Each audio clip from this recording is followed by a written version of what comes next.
Welcome to Cascade Kingdom, second kingdom of Super Mario Odyssey.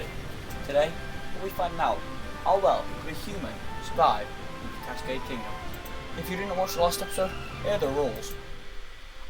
We're not allowed to use the Odyssey at any point, so we can't travel to any other kingdoms. Anything in the background, such as the waterfalls, which we sometimes see in Cascade Kingdom, will not be allowed, and we will be playing on a post-game file. Without further ado, let's get ready. I have also decided to make Mario wear the costume from that kingdom. You can choose from one of the two if it's a kingdom with two costumes. For Cascade, we'll wear the cape and outfit. Remember, you need water, food and shelters to survive. Also, we'd like a bit of entertainment so Mario doesn't die of boredom. First, let's turn to water. Water is abundant in the Cascade Kingdom, with a huge waterfall constantly flowing, so you're completely fine on that front. But a bit of a problem arises when we look for food, because there are a few birds in here and there, but there's no major food, as chain shops from the main inhabitants of this kingdom certainly can't be eaten. But there is a bit of a lifesaver: bugs. Bugs, although very small, are absolutely plentiful in this kingdom. They are everywhere. And bugs, well, just like in real life, keep coming back. So Mario is probably fine on food front. And shelter's not as straightforward as capturing them, because we don't have shelter, but it's not a house exactly.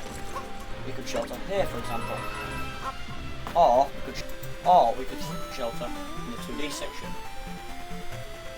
which has got lots of different places to hide. And we mustn't forget the map.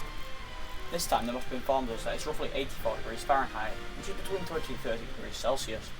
Industry, population and locals are unknown. Size is tall and the currency is stone discs. But the population, which we know by just wandering around, is little to none.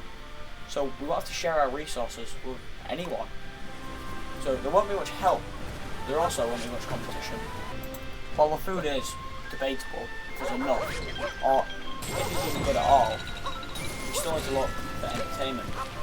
There are plenty of sub-areas in Cascade Kingdom. I'll show them all. This sub-area is fun for Mario, where you can play around, but there won't be much resource-wise. Yet again, another sub-area which looks like it could entertain Mario, but still doesn't provide much resourceful value. Mario will have to go somewhere else. Now this is what Mario's been searching for. Not only are some little golden mushrooms at the start, which will respawn, but there are also actual enemies, let's call them. But they're also our friends, because they give us some food. Now, these mushrooms may be 2D, but that won't stop Mario from eating them.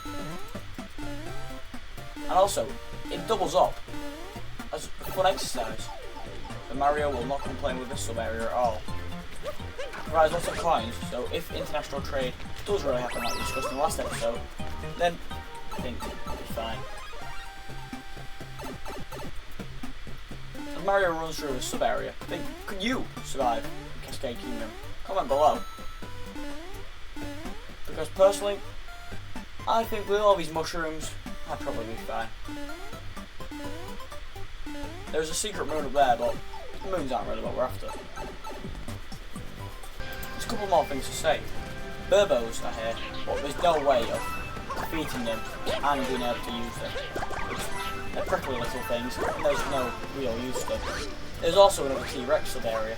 Right, there's T-Rex and lots more Burbos, but you won't be able to kill up the T-Rex scenario, so the Burbos, they're just there again without providing any real value.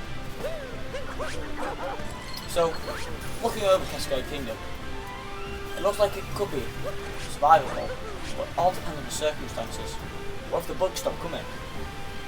What if the chain chomps suddenly realise what you're doing? What if the chain chomps break loose? There's so many factors, and it doesn't seem anywhere near as safe as Cascade, as it doesn't have a civilization built up. Remember, if you're enjoying, make sure to like and subscribe. And there's always one more bit of entertainment to do, Koopa Freerunning, which is nearly every kingdom, like I've said. But I'll show you what it looks like in this kingdom.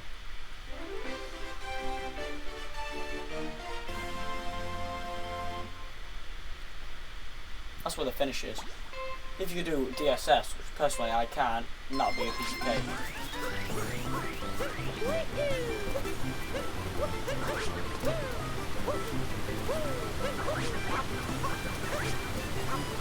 Key here is you want to be rolling for as long as possible.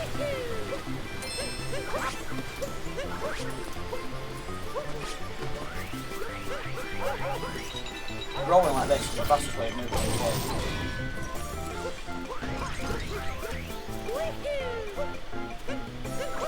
Really well without taking damage. It's a free win. And that is a new best.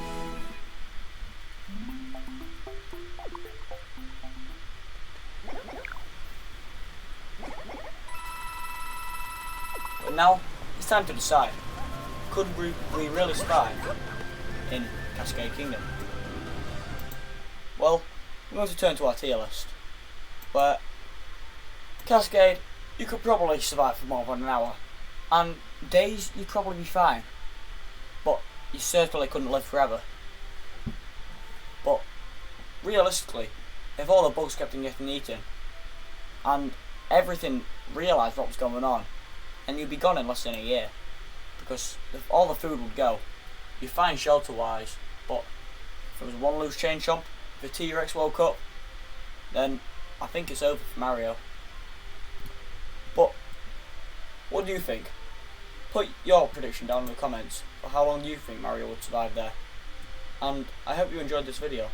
I'll see you all in the next one.